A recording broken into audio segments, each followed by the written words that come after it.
Donách vítam Vierku Bielikovú, zakladateľku spoločnosti Prefis.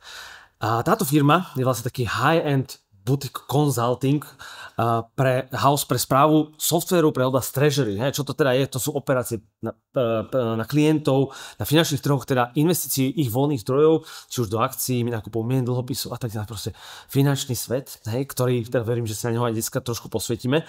No a toto, ak by som to zjednodušil, tak vlastne vy implementujete taký jak iOS, akurát, že je to teda pre finančné inštitúcie a banky. Hej. Vierka vyše 20 rokov podniká v tejto oblasti pre treasury management, o ktorej si vlastne vedela pramálo, ale možno práve preto ti to tak dobre ide, pretože si dokonca bola vo finále súťaže Podnikateľ roka v roku 2022. S Vierkou sa dnes pozrieme na to, ako sa vlastne buduje nielen európsky, ale fakt svetový biznis zo Slovenska, pretože vlastne medzi vašich klientov patria Európska investičná banka, Európska centrálna banka, väčšina centrálnych bank v Európe, dokonca ministerstva financií na takože Blízky východ, že Saudská Arábia, Abu Dhabi, USA, Kanada, Nigeria, či najnovšia aj Jamajka, alebo Jamajka po slovensky. Tak ty sa asi veľa nacestuješ však. No a s Vierkou sa budeme veľmi prakticky baviť o tom, ako výraz za hranice Slovenska a tiež ako vlastne vedie žena firmu v celkom mužskom odvetví. Tak Vierka, vítaj v Donách. Ďakujem veľmi pekne za pozvanie a krásny večer vám želám všetkým. Ďakujeme. A ja začnem teda od toho konca, že ty ako žena v IT, vlastne svete, spájaš tie také dva póly, ten jeden nežný, ten ľudský, ten ženský, s tým možno takým tým technokratickejším, finančným, tým exaktným. Ako to robíš? Ako si sa vlastne, ako miešaš tieto dva možno protipóly? Možno začnem asi tým, že mám pocit, že po tých viac ako 20 rokoch ma ten biznis mi pomohol vlastne tak spoznať samu seba. A zistila som, ako viac uplatňovať tú svoju aj takú dynamiku, odhodlanie, chuť objavovať nové, takú tú baranovskú kvalitu. A keď začnem trochu do takej astrológie, tak mám v sebe aj kus tej račice, ktorá je naozaj že skôr taká empatická, snažím sa vnímať veci, vnímať aj to, čo je za oponou, čo ten človek nepovie hneď na prvú. A naozaj si mi pripomenul ten čas EY.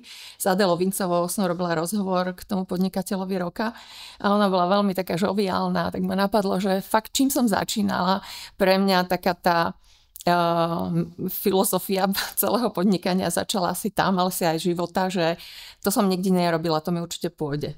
A o tom v IT som fakt nevedela nič. Ale začala to tak postupne. Aby bydlá pančucha, hej? Áno, áno. Krásne. A teda ty vieš programovať? Alebo už sa naučila niečo? No, toto ma nikdy nelákalo. Programovanie nie, ale myslím si, že v tom biznise je to vždy o takom celostnom pohľade. A viedol ma v ňom vždy asi inštinkt a intuícia. Vybrala som si do partie ľudí, ktorí práve to, čo mne chýbalo, som mala pocit, že sú v tom dobrí. A ten rešpekt mi zostáva a zostal, lebo naozaj ako je to o ľuďoch, ale vďaka ním a s ich pomocou sa mi aj v tom mužskom svete nejak darilo sklbiť to, na čo sme vedeli my počúvať a vedeli reagovať. A bola to pre teba výhoda, to, že si v tom ako keby ženskom, možno niekedy až v takom ako keby nevinnom kabáte, že bola v tom mužskom svete? Daj nám možno tvoju nejakú story vlastne, ako si sa z toho, že vyštudovaná obchodná fakulta dostala do toho IT sveta, prerazila tam. Ja som v podstate vždy ma lákalo zahraničie. Lákalo ma spoznať tie iné kultúry, svet a to som mala od detstva tak nejak vnútri v sebe. A keďže som začínala po vysokej škole pracovať ešte za komunizmu, tak si vybrala, duslešala, moji rodičia odtiaľ vlastne pochádzajú, alebo teda tam žili. Bol taký odbor, že devízový odbor a robili sme nejaké devízové úvery. A to bol úplne taký začiatok, štart. A potom po materskej som si hovorila, že no je čas skúsiť niečo také, akože kde budem môcť viac prejaviť alebo si vyskúšať to cestovanie. No ale prvý krok robila som pre jednu agentúru, ktorá robila na Slovensku v poligrafickom biznise sútlače niekoľkých jazykových mutácií kníh a encyklopédií. A ja som tam robila sales pre tie vlastne knihy a tie sútlače, tú produkciu. A potom ma to preklopilo, že ma začalo hrozne baviť. To bolo také novum, boli strašne veľké úrokové rozdiely na trhu. Slovenská koruna sa proste volatilná hýbala. A ja naozaj som taký zvedavý človek, tak ma strašne lákalo, že v tom biznise to vyskúšať a robili sme factoring, forfeiting, hrali sme sa so zmenkami a proste ja som sa do toho tak ponorila, že jedného dňa prišiel za mnou zástupca spoločnosti Telerate, to bol jeden z dodávateľov dát v reálnom čase, takého Bloomberg a Reuters a počul o nás, o mne teda od ľudí z trhu, z bank, že či by sme nechceli zastupovať ten Telerate na Slovensku a v Čechách.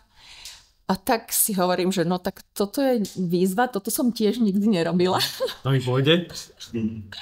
A to bola taká prvá cesta k tomu IT, pretože za tými trhovými dátami bola technológia, my sme vlastne predávali produkty, starali sme sa o banky, slovenské všetky a české, ktoré kontribuovali dáta, tak ako sa vyhýbala slovenská koruna, teda inštrumenty slovenského finančného trhu, tak sme vlastne zabezpečovali softverové vybavenie pre veľké korporáty a pre banky, aby sledovali a mohli vidieť, čo sa teda na tom trhu deje, podľa toho sa rozhodovali alebo teda obchodovali. No a podarilo sa nám už vtedy získať v konkurencii najmä s Reuterom, že sme fixing Briboru, čo bola referenčná sadzba na peňažnom trhu, to vyhrali pre ten Telerate my a nie Reuters a Bloomberg. A potom sme to vyhrali aj v Čechách. To bol Bribor a Pribor v tom čase ešte, kým nebolo euro. Zo skripci, to mátne pamätám. A fast forward k nominácii na podnikateľa roka. To ubehlo, neviem, 20 rokov, hej? Že ako si sa vlastne to dostala tam a vlastne a hlavne teraz s tou ženskosťou. To nám skúste trošku posvetiť do toho, aby sme mali viac takýchto podnikateľiek na Slovensku. No, tá ženskosť sa tak pomaly predierala. Určite som používala na začiatku toho biznisu viac takého, čo vnímam, že je možno taká naša ženská vlastnosť, že chceme sa dorovnať mužom a bojujeme ich zbraňami. A keď som pochopila, že toto tak nefunguje, to vlastne obľúžujem sama sebe a nejdem tým, kým som naozaj ja, tak mi to trvalo nejaký čas a zažila som aj také extrémy, že som sa pred jedným viceguvernérom Centrálnej banky, že mi vytieklo pár slz na business meetingu. Ale zažila som aj to, že som mala vlastne kolegu, ktorý proste projekt sa mi zdalo, že nejak podcenil alebo zametal veci pod koberec a potom sa nám to už darilo veľmi ťažko doriešiť u klienta. Tak akože na toho som bola taká, že neoblomná. A medzi týmito dvomi polmi som sa učila žiť a pracovať tak, aby to bolo na jednej strane pochopiteľné pre toho človeka, ktorý bol moja protistrana, a aby to bolo aj také ale láskavé.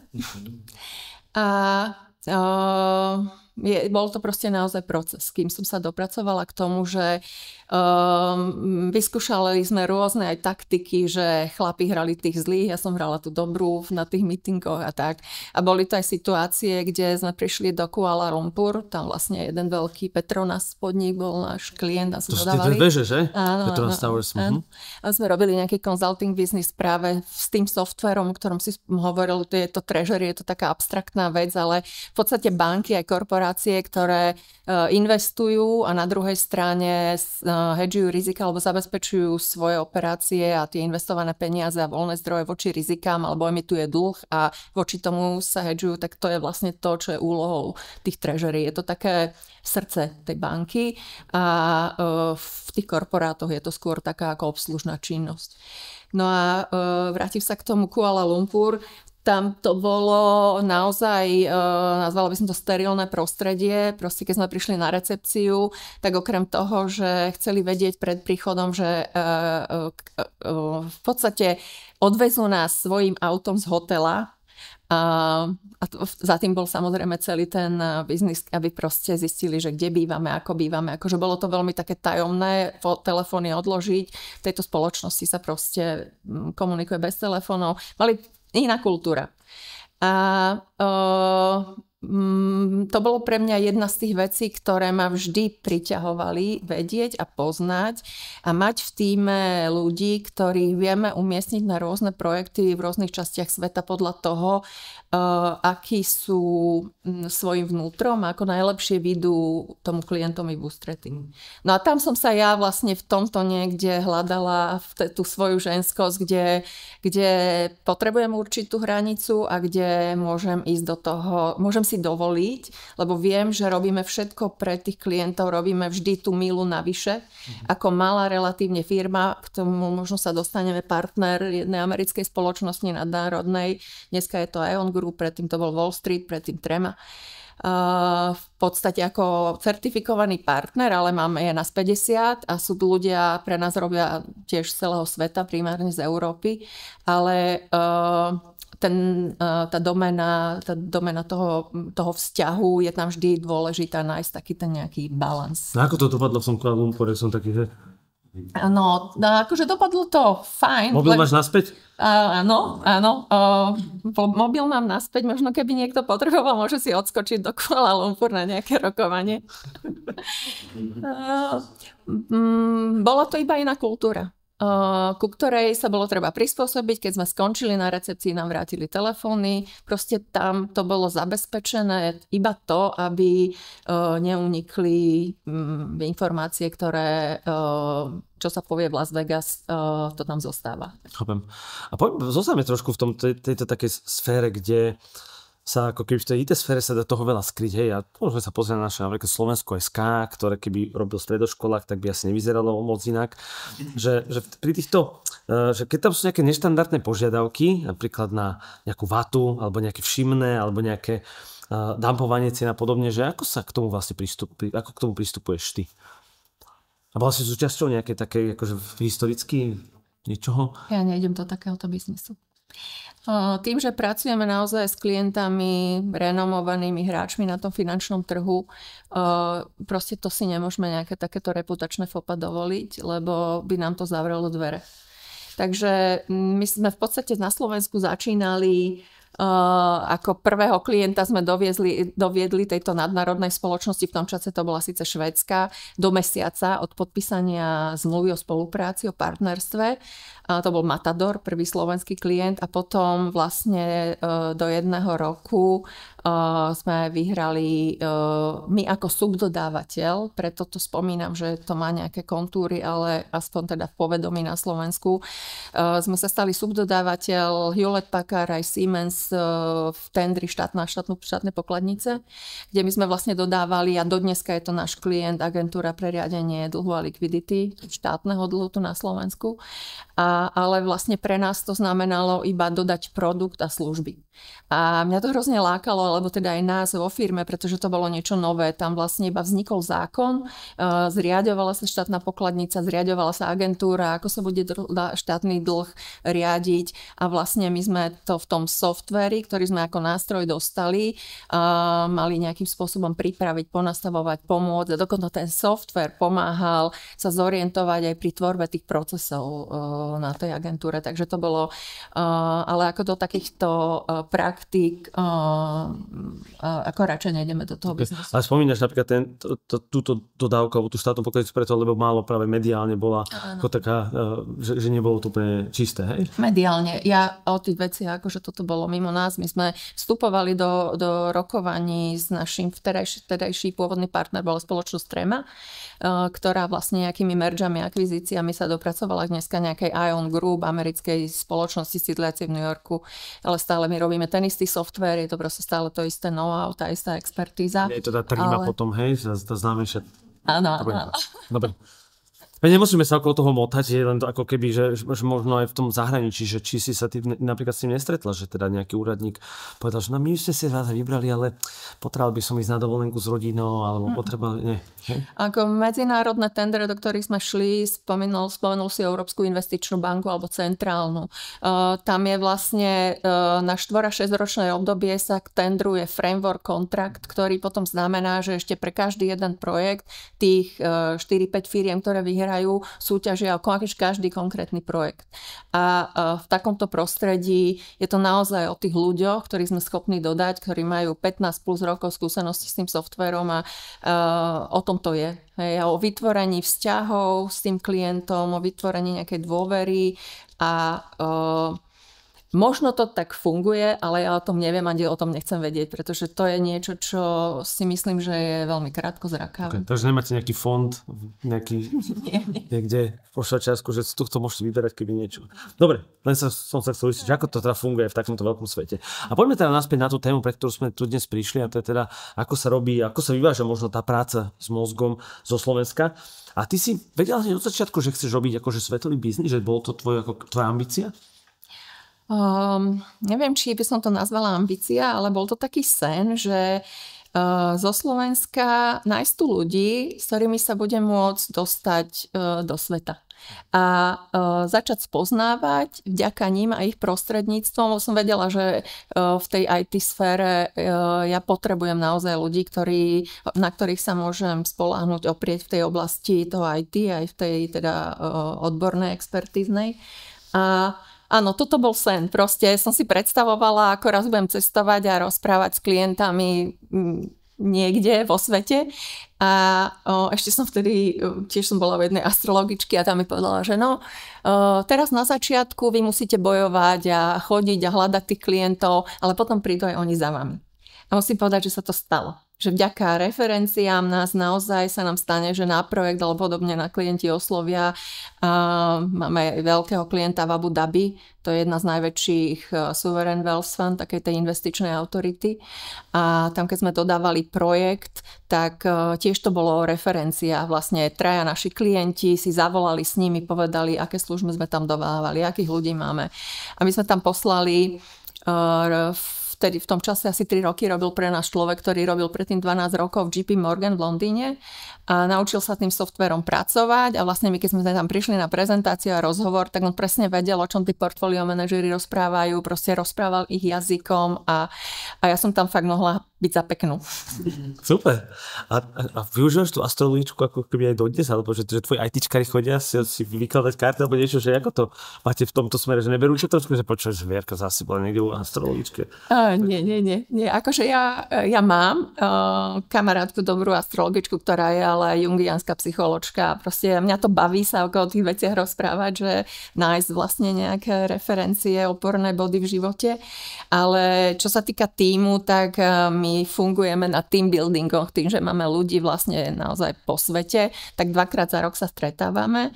Na jar na Cypre a na jeseň začiatkom zimy v Egypte, kde sa všetci zletia, všetci pracujú pre klientov, ale ráno a večer máme čas športovať alebo proste tráviť čas spolu, ale to je jediný spôsob, ako v tomto remote svete post-covidovom, keď ľudia už ani aj ku klientom chodia menej. Jeden robí z Francúzska, druhý robí z Belgicka, každý od niekiaľ. Takže to je jediná šanca, kde sa vlastne naozaj všetci stretneme. Hovorí sa o firme po slovensky alebo po anglicky? Vlastne my máme časť týmu Slovákov a Čechov a pokiaľ je to takáto komunita, čo býva zriedkavé, tak sa hovorí vlastne po slovensky alebo po česky, ale vo väčšine prípadov je to angličtina. Okay.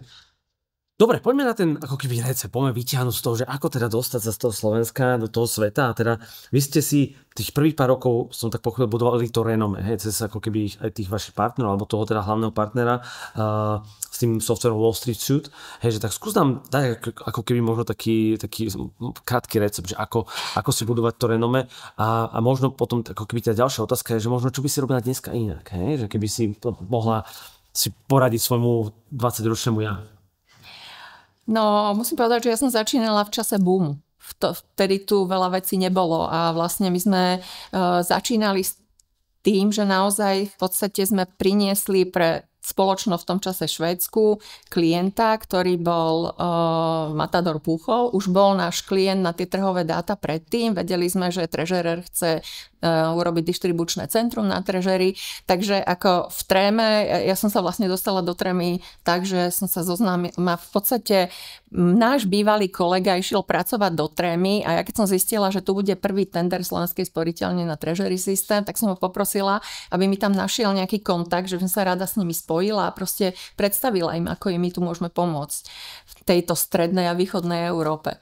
No a zhodou okolností jeden z manažerov bol Čech, ten to povedal CEO, to bol jeden Fín a oni ma pozvali na predstavenie tej vízie do Nice, kde robievali Fíni, Švédi najlepšie dole vo Francúzsku pre klientov a partnerov, robili tam eventy vždy a vlastne ten CEO ma tam pozval, aby som tam prišla porozprávať.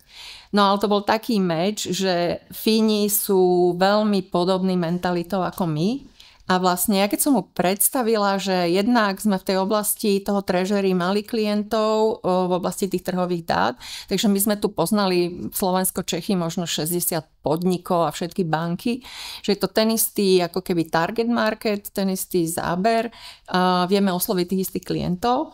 Takže my sme vlastne asi do 3 týždňov podpísali zmluvu partnerskú a my sme do mesiaca sem prišiel sales tej firmy a podpísali sme letter of intent s Matadorom a oni nechápali, že takýto rýchly deal ešte neurobili. Proste na malom Slovensku a keď tam bola nejaká tá história, to šlo. Ale by sa dostala k tomu receptu. Recept asi nemám, lebo myslím si, že sme trochu v takom špecifickom biznise. Vždy ma lákal consulting, nikdy ma nelákal práca s nejakými akože produktami úplne. A tam ako by som sa tam aj nejako našla. Ale išli sme postupne. Išli sme tým, že najprv sme vlastne s takou nejakou popcorou zoznámiť sa s tým produktom, ktorý je veľmi taký komplexný, robustný software. Získali sme prvého klienta Matador, potom prišiel tá štátna pokladnica, agentúra, potom postupne sme získali Národnú banku Slovenska, Ministerstvo financií České, Chorvátske, SPP. Išli sme na týchto našich trhoch. No dobré, práve ako to išlo napríklad na to, že chorvátske, hej? Lebo to už ako keby... To bol európsky tender. Európsky tender. A ste sledovali nejaké európske tendre, hej? Čiže mala si už nejakého človeka, vedela si, že chcem pozerať aj po tých iných díloch? Áno. A do tohto sme ale my vždy museli ako partner tej spoločnosti Tréma, Wall Street a teraz Ion Group. My sme boli certifikovaný partner a máme vlastne zmluvné právo resellingu licencií, predaja služieb a mali sme to ohraničené v nejakých niekoľkých krajinách, potom to rozšírili, ale tie servisné služby môžeme robiť celosvetovo, ale šlo to postupne. Takže vlastne na to, aby sme do takého tendra v Chorvátsku vypísaného Európskou komisiou mohli ísť, potrebovali sme vlastne spoluprácu, alebo teda možnosť nakúpiť tie licencie od vendora a predať ich ďalej. A to sme aj urobili, aj sme to nakoniec vyhrali. Proste to bolo pre mňa, ja som sa vtedy cítila, že mi patrí svet, ale nie v zlom, akože tá pokora tam bola, ale že proste, jak je to možné, že tie veci takto ľahko idú. Akože to bol pre mňa taký, neviem... Sa ti to tak skladalo, hej? Že to taký žilo si v tom flow? Hej, a potom vlastne samozrejme tí ľudia sa na tých projektoch naučili s tým softverom pracovať a to nám dalo v kroku 2 v rámci toho rozvoja možnosť, že sme potom v jednom období poskytli nejakých asi 10 ľudí, našich konzultantov na projekty pre ten Wall Street a zase naši ľudia sa dostali do sveta, do rôznych inštitúcií, kde sa ten produkt implementoval a bol to taký postupný proces, ktorý nám pomohol sa naozaj zasvetiť do toho produktu viac a na to, aby ten veľký software človek obsiahol, tak potrebuje minimálne 4-5 projektov a viac. A seniori to sú ľudia, ktorí to robia 20 rokov a ešte stále tam majú sa čo učiť. Je to naozaj akože veľmi také... A vy ste začali budovať ako keby nejaké nástroje aj nad tým systémom, aby ste pomohli vašim klientom, že je to jeden z rozhodujúcich faktorov, keď ste chceli ísť ako keby do sveta a odlišiť sa? Myslím si, že sme sa odlišovali najmä takou tou 1 milou navyše. Že ako malá firma sme nejak tak cítili vnútri, že potrebujeme naozaj sa odlíšiť, ale ponúknuť niečo, čo ten vendor, ktorý sa stará o licencie, o vývoj softvéru, má nejaké tie služby, lebo má prvú informáciu, my nemáme k tomu všetkému prístup. Ale poviem taký príklad, že UPM, vlastne veľká švédska papierenská celulózna, neviem po slovensky sa to povie, spoločnosť, ktorá... Vyrábajú toaleťaky, hej? Vyrábajú celulóza papier, áno. To je niečo ako z SCP Ružomberok. Tak oni vlastne už mali ten software a potrebovali upgradeovať a ďalší partneri, ktorí vrátane Wall Streetu im ponúkli veľký upgrade projekt na rok a pol a za strašne veľa peňazí. A oni boli ako korporát skôr taký akože menšieho charakteru, rozsahu. Naši chalani vymysleli, že tak ponúknime im, že vyskúšajme ten databázový software, takže nech zostanú na tej istej verzii databázy, ktorú neprehlasuje vendor, že je kompatibilná s novou verziou tohoto Wall Street softvéru, ale že urobíme taký pilot, ktorý bude trvať, 2 mesiace, my to otestujeme, vyskúšame, urobíme všetky záťažové testy a keď to bude fungovať, tak proste do toho môžu ísť a namiesto, zaplatia 10% možno tej celkovej ceny, ktorú im ponúkali tí ostatní. A toto bola taká naša cesta, že otvorili sme si dvere, podpísali sme potom zmluvu o podpore, odtedy ich podporujeme, teraz keď robia ďalší upgrade, zase nás prizvali do týmu. Proste také tie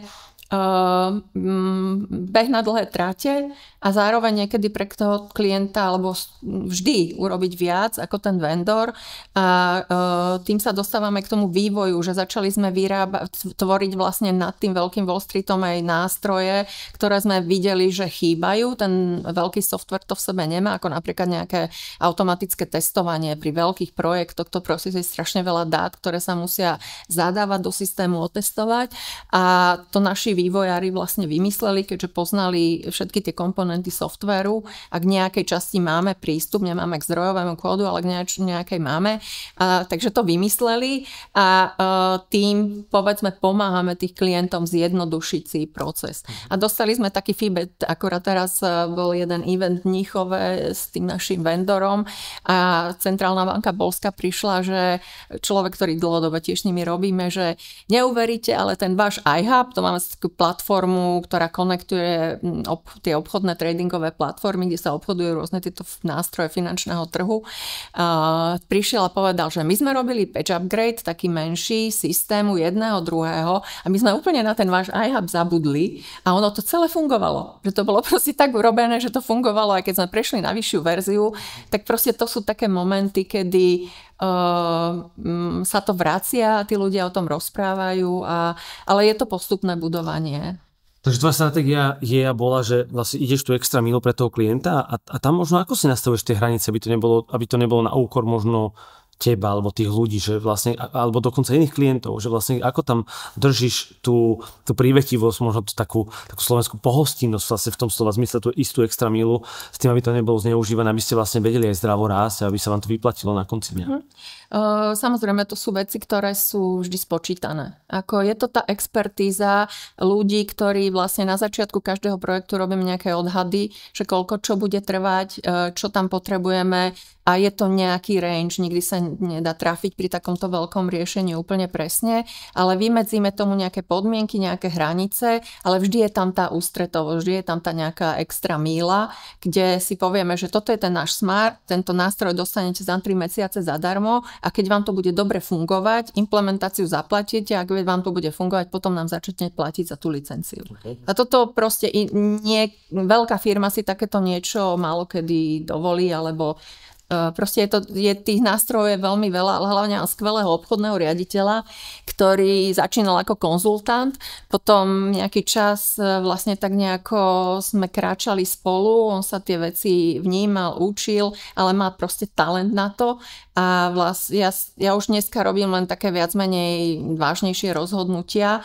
ale vždycky sme mini tím, ktorý sa poradí a povieme, ideme touto cestou, ale on má už taký feeling na to vycibrený, že vie, že zhruba kde to môže ísť a kadiaľ, sú to roky skúseností.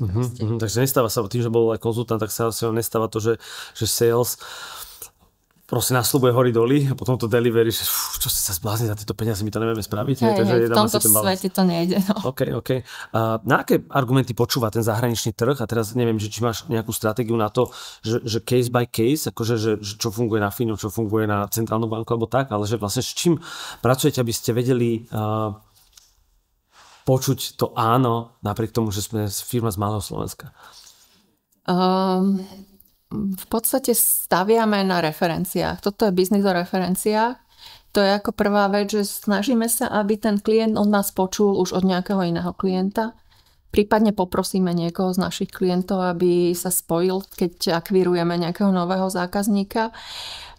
Potom sa snažíme na tie prvé stretnutia, ako som hovorila, ten komerčný riaditeľ je hrozne výrečný a on proste tak vie nacítiť sa na tú situáciu, že to, čo som robila voľakedy ja, tak to už robí teraz on. A vlastne tam naozaj to je to vnímanie za oponou, že človek sa má za tie roky takú senzitivitu na vnímanie to, čo ten klient hovorí, že dokáže to proste nejako odhadnúť a potom ešte sa snažíme priniesť už na ďalšie kroky, na ďalšie prezentácie, predstavenie naozaj ľudí našich, ktorí sú experti. Že na tomto nešetríme, že je to proste senior konzultant, ktorý zarába na projekte a dennodenne odrobí tam toľko, ale toto je tak dôležitá vec, že chceme vložiť nohu k tomu klientovi, tak proste ukážeme, že fakt čo sme schopní, v čomu vieme pomôcť, poradiť a hlavne aj počúvať. A najviac sa osvedčí, keď na mieste pri tej prezentácii niečo vyriešime. A toto zaklikne a to potom akože nie je o čom. OK, máš nejaký, taký, že unfair advantage, že je niečo, čo vieš, že môže fungovať, že áno, že prídem ako blondína, alebo som milá, alebo donesem im bábiky zo Šupolia, alebo čokoládu zo Slovenska, že proste sú nejaké akože takéto, možno, že aj vlastné triky, ale proste funguje. To je pri dlhodobých klientoch. Áno, máme čokolády zo Slovenska.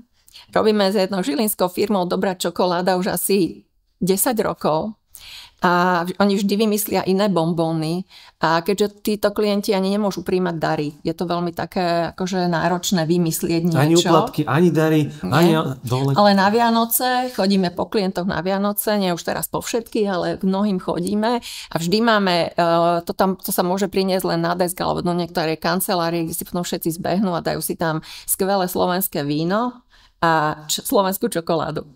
A vymysleli sme teraz na tom evente, kde bolo veľa klientov, to boli také malé čokoládky, malé bombonierky a vymysleli sme, že Prefis Taste of Excellence a dali sme tam tie slovenské čokolády.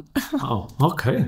Dobre, takže toto môže fungovať ako nejaký vianočný darček. A na týchto meetingoch, okrem toho, že riešenia je ešte nejaký trik, že môže sa to týkať aj oblečenia alebo nejakého jazyka?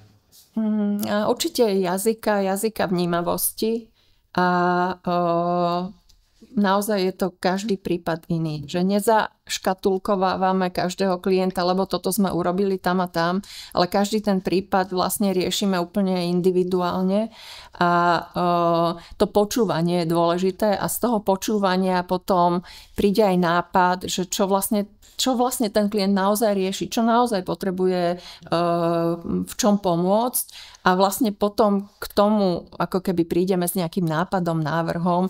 Mám takú storku jednu, sme v Londýne stretli práve s riaditeľom jedného proste taký vyšší manažment v tom Abu Dhabi. Som počul pyšný manažment, to bol vyšší manažment. Vyšší. Pyšná, hrdá som bola ja, keď to povedal. Hovoril, že vlastne mali jednu takú zapeklitú záležitosť už dlho o vendora, nevedeli to vyriešiť, proste problém v softvéri, oni robia teda hlavne dlhopisy prostredníctvom tohto softvéru. A my máme jedného takého fakt, že génia, ktorý je taký trochu autista až, ale je akože geniálny programátor, biznisu rozumie.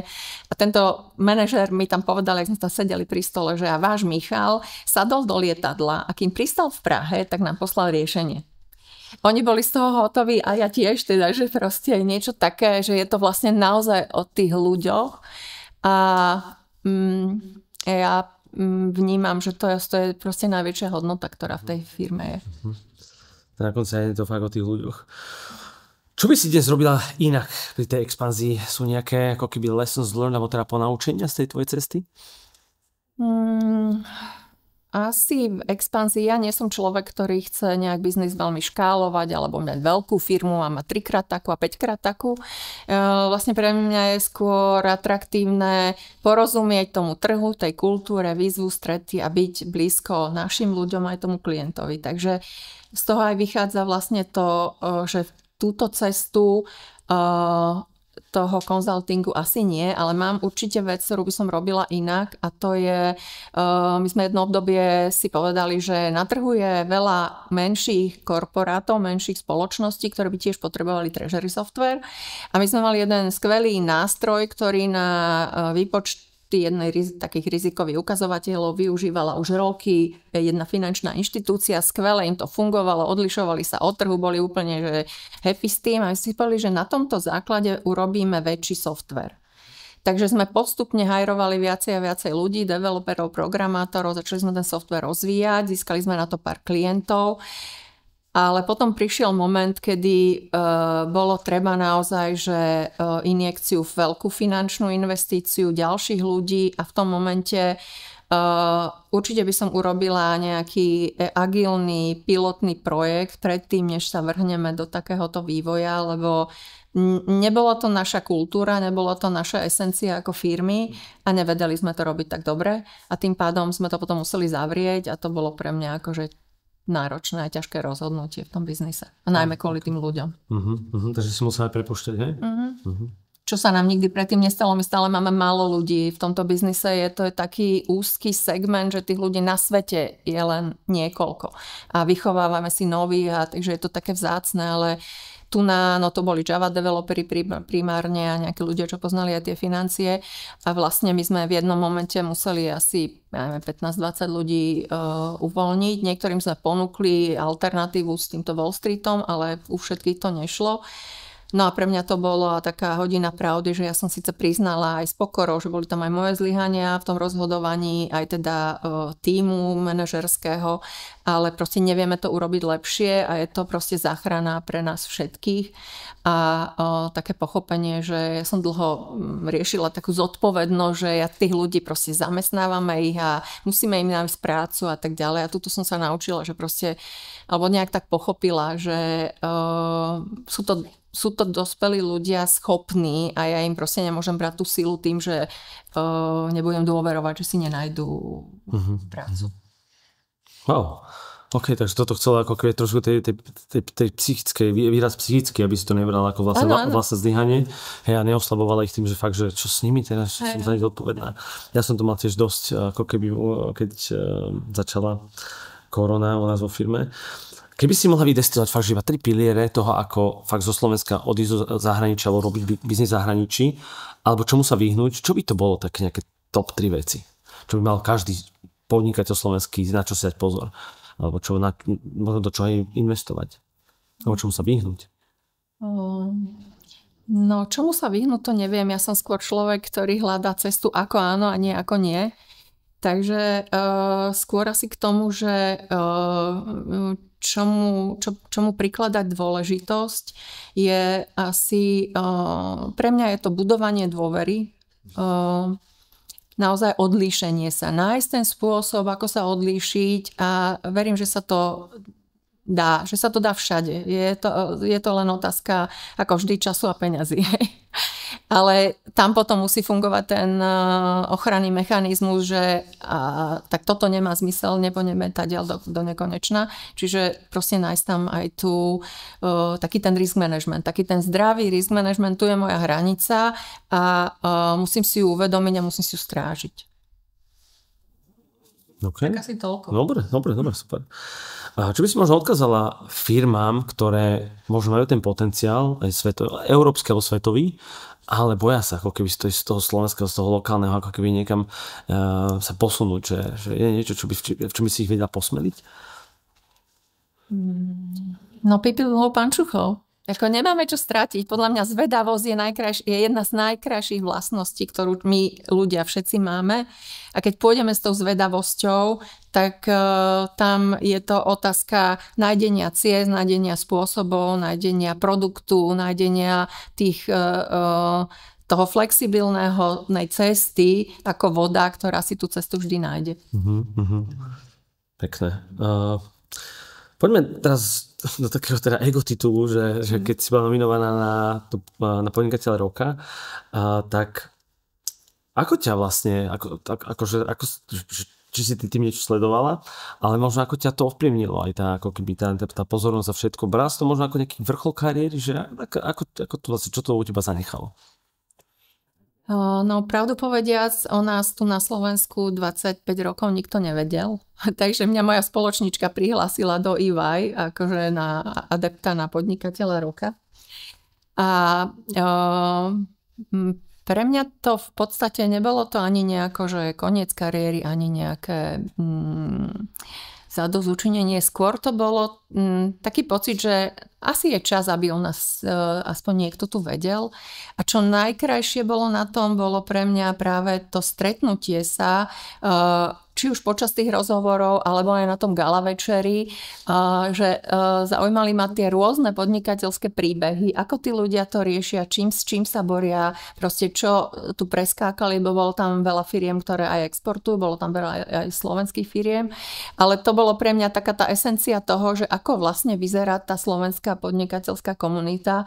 Pre mňa bolo slovo podnikateľ dlho taký akože buzzword, pardon za výraz, že proste som sa k tomu nechcela moc nejako hlásiť ani priznávať. Mi prišlo to, že to má taký flavor u nás negatívny. 90 roky, áno. Ale tu na EY pre mňa bolo úžasná skúsenosť prežiť s nimi, zažiť s nimi profesionalitu celého toho procesu, tých interviú, ako to vyhodnocovali, na čo všetko sa pýtali, ako to aj tá komisia hodnotila a potom aj ten samotný event, že to zorganizovali naozaj skvele. A my s nimi aj teraz spolupracujeme, vytvorilo nám to takú cestu, za čo som veľmi vďačná, že to je to asi obohatenie, prečo som tam mala ísť. Vrátim sa teraz trošku na začiatok, ako sme začali s tými ženami v tom podnikaní a že možno vnímaš ty, že sú nejaké na Slovensku možno mýty o ženách v podnikaní? Ja neviem. Ja som to nikdy nezažila.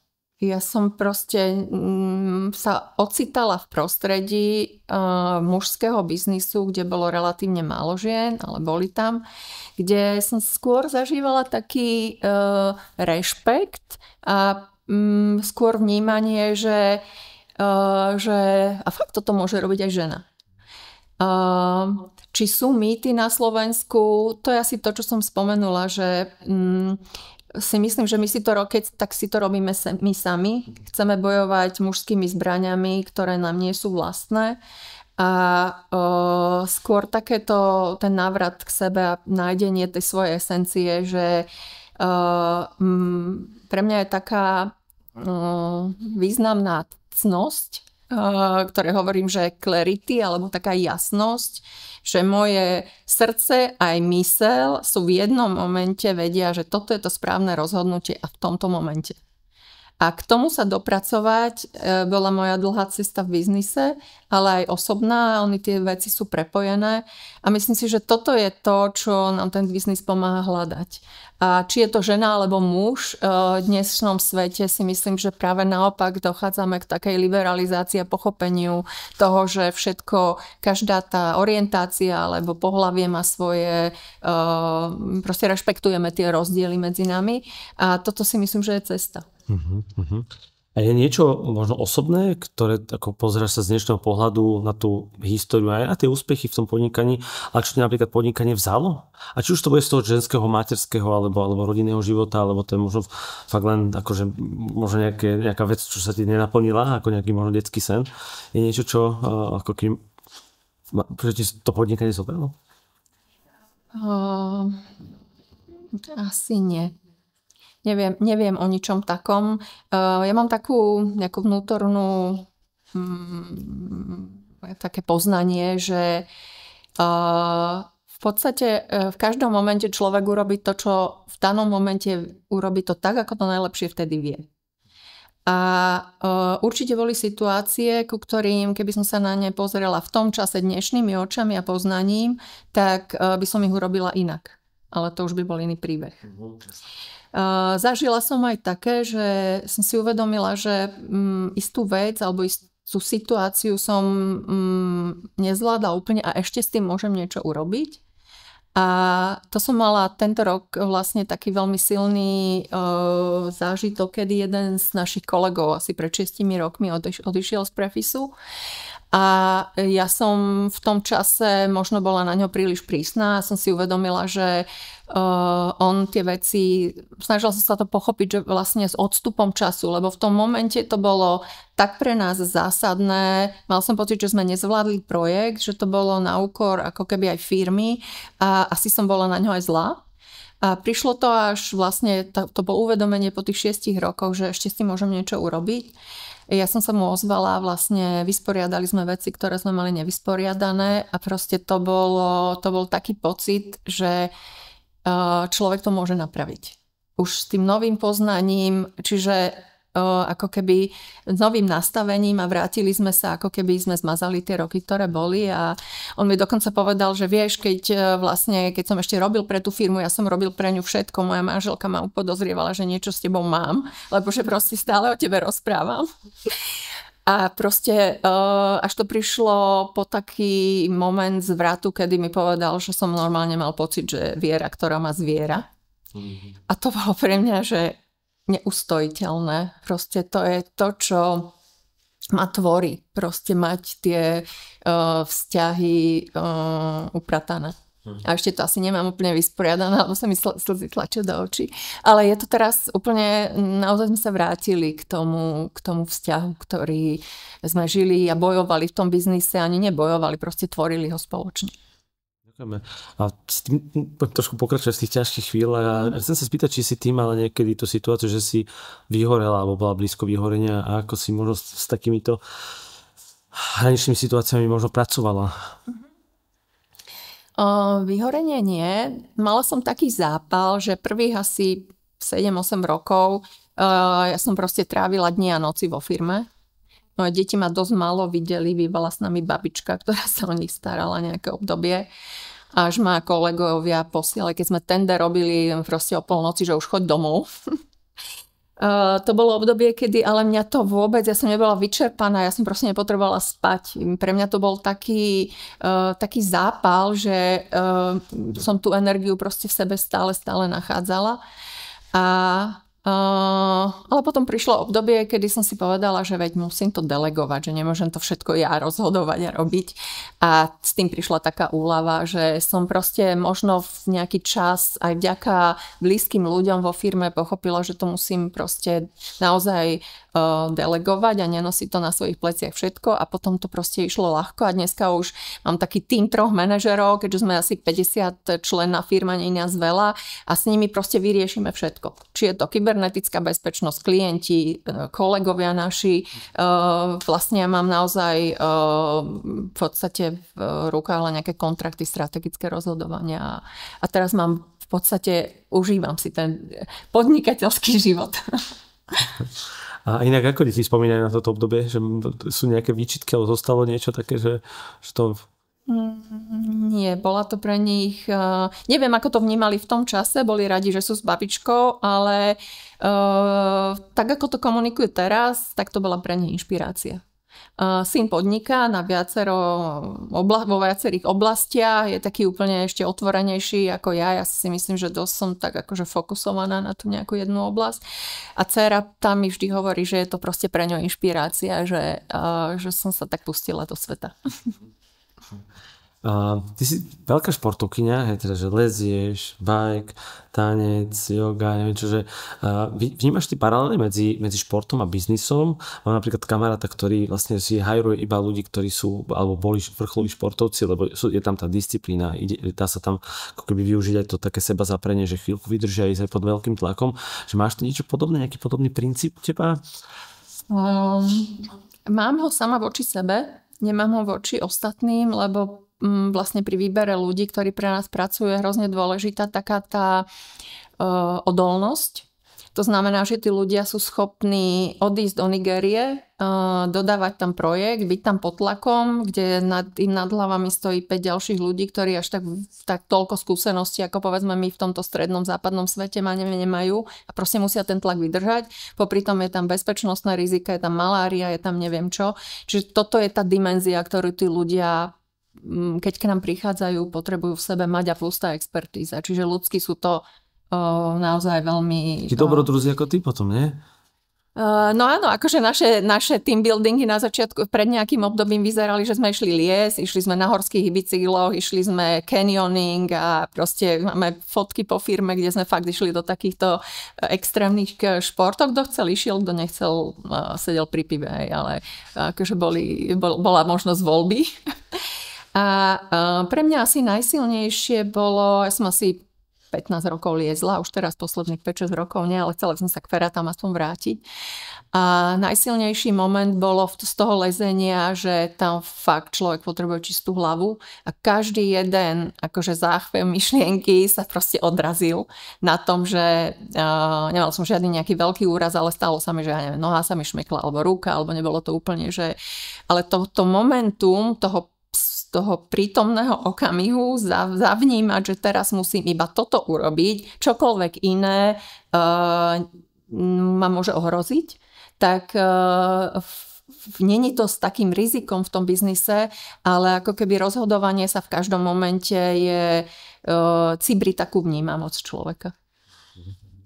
OK, no ty si to trošku aj tak naznačila, že tie najťažšie chvíle pre teba sú vo firme tie s tými, keď sa to jedná teda o ľudí, alebo teda to prepušťanie. Aký je nejaký tvoj najvyšší princíp práce s ľuďmi? Ja dôverujem svojej intuícii a to nejak tak odovzdávam aj ľuďom. Že taký čuch na iných ľudí? Sa snažíš prebudiť aj v tých ostatných? Ako keby, keď je na to možnosť, tak hovorím o tom, ja nehovorím o iných, hovorím skôr o sebe, ale taký encouragement, také akože povzbudenie, ďakujem, že nakoniec je to o tom, nájsť to, čo ten gut feeling hovorí v tom momente, ako ísť a dôverovať mu. A to je niekedy po malých krôčikoch, ale to je asi... Nehovor, ja som muž, ja tam dlhá cesta. Dobre, mám pre teba ešte pár takých jednohubiek na záver, také rýchle otázky osobné. A chcel by som počuť od teba, že čo je tvoj najväčší nesplnený sen? Neviem, či to tu môžem povedať. Ak sa to týka nejakých... Môže to vypípať, ale možno máme rovnaký. Nie je to intimné. Ešte sa mi nesplnila... Chcela by som letieť do vesmíru. Okay. Tak potom, ak si to splní, určite si ťa pozveme znova. Akože som v kontakte s Virgin Galactic, mám nejaké prvé koly za sebou, ale tam sa teraz prerušili nejaké príjmanie ďalších astronautov, takýchto laických, ale to je niečo, čo ma najviac ma na tom láka, keď som počula, čítala ľudia, ktorí naozaj videli tú našu planetu zhora, že to v nich vzbudilo extrémny pocit spolupatričnosti a takej lásky k tej našej planete. A že vlastne láka ma ešte nejakej ďalšej časti môjho života možno robiť aj niečo také, ktoré napomáha tej ľudskosti. Ešte neviem, čo to bude, ale to tak vždy je u mňa, že ja neviem, čo bude za pol roka. Dokonca nebudeš v tom, možno na začiatku nebudeš sa v tom vyznať, ale budeš v tom určite dobré. Dobre, potom keď budeš teraz v tom vesmíru urobiť pár fotiek túto pre Slovensko, lebo nevieme úplne, jak to tam vyzerá, aký to má tvár ešte, tak by sme sa to istili. Aké bolo pre teba najťažšie podnikateľské rozhodnutie? To, čo som spomenula, uzavrieť ten biznis a rozlúčiť sa s tými ľuďmi. A ako sa pozeráš ty na podnikanie? Že je to pre teba skôr taká, že hra, vášňa, alebo že taká práca, že proste makačka, idem si to odmakať. Že aký máš taký možno na pozadí ten obraz toho podnikania? No, z viacerých vecí kúsok. Odhodlanie, zodpovednosť, radosť, až vášeň, by som to povedala.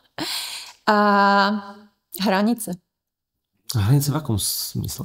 Vedieť si tie hranice určiť a pracovať s nimi. To znamená, že keď sme sa bavili o tých cenách alebo o tých ako istom klientovi, proste je tam treba a možno, že to je viac moje, lebo niekedy v tej radosti a chuti a výzvu strety a tam treba nastaviť aj tú hranicu. Mám si tu dnes slzy na krajičku, ale chcem sa spýtať aj túto otázku. Čo možno nejaká posledná situácia vo firme u teba, kde si napríklad neudržala tie slzy, že čo to bolo? No to boli pozitívne slzy radosti. My sme vlastne v čase covidu a post-covidu sa nám podarilo získať do firmy viacero seniorov, ľudí, ktorí robili pre konkurenčné firmy, ktorí sú z UK alebo z rôznych západoeurópskych krajín primárne, asi 10 tých ľudí. A náš marketing kolega robil takú anketu, zostavil neviem koľko, 30 otázok do takých skupín, že ako sú ľudia spokojní so svojím manažerom najbližším, s vedením, ja neviem, s nejakou pragmatickosťou. A ja keď som čítala odpovede od týchto seniorov, ktorí prišli z veľkého sveta, tak vtedy som akože neudržala tie slzy. Čo tam bolo napríklad? Čo robíte? Akože veľmi vysoko hodnotili rešpekt, ktorý dostávajú, cítia ho odvšadiaľ. Spoľahlivo, že v živote, že nikdy sa im nestalo, že by sme im neskoro zaplatili faktúry alebo dostali neskoro peniaze. Že všetky veci, ktoré potrebujú také ten obslužné veci, ktoré oni nie core business dodávajú, že k tomu majú vždy pomoc. Buď na to majú technologické nástroje, alebo majú na to pomoc ľudskú. Máme vlastne asistentku, ktorá s mnohými vecami im dokáže pomôcť. Že v podstate také smooth to je celé, že tam není nejaká, že sa nemusia zaoberať nepodstatnými vecami a môžu sa sústrediť naozaj na gro tej práce. Prístup k top managementu. Ja si udržiavam s každým jedným človekom osobný, aj keď je to teda viacej telefonické, ale na tie team buildingy chodím a vlastne mám pocit, že to je proste tá esencia toho nejakej spokojnosti počuť aj nie len cez ten profesionálny nejaký manažerský vzťah ich najbližšieho, ale aj vlastne vedieť, že tí ľudia riešia, čo by chceli inak alebo podobne. Áno, v angličtine sa to inak nedá. Áno, ale myslím, že s tými Slovakmi Čechmi. Áno, aj dobre. Týkame sa. A spomenula si Virgin Galactic, tak ale spýtam sa, že či ty máš nejaký vzor v podnikaní? Nemám jednu osobu. Pre mňa je tam asi viacero ľudí, ale je to asi najviac ľudia, ktorí pracujú napriek profesionalite alebo vďaka profesionalite so srdcom. Napríklad? To ti tak príde tak na že by sme si ho vedeli vizualizovať nejaké meno. Pre mňa je Ray Dalio taký, akože už keď mám povedať niekoho, lebo tá tretia veľmi dôležitá vec je, že zdieľa to, čo rozpoznal, naučil sa, odovzdáva to nezištne. Princípy. Aj princípy, aj tie makroekonomické, aj tie akože svetové cykly, že je to podľa mňa také poznanie za stovky rokov, ktoré sme ako ľudstvo prežili, že to je pre mňa také inšpiratívne. A je to dáva v dobrej forme, nemyslím len knihy, ale napríklad videá sú veľmi... alebo aj tie krátke videá, dlhový cyklus, keď vysvetľoval, akože to bolo pochopiteľné aj pre deti. No. Hej. Posledná otázka, taký evergreen, že aký je odkaz od teba svetu jednou vetou? Wow. No asi to, čo voči ľuďom, dôveruj svojej intuícii. Svojej intuícii, krásne. To a Vierka Bieliková z Prefisu.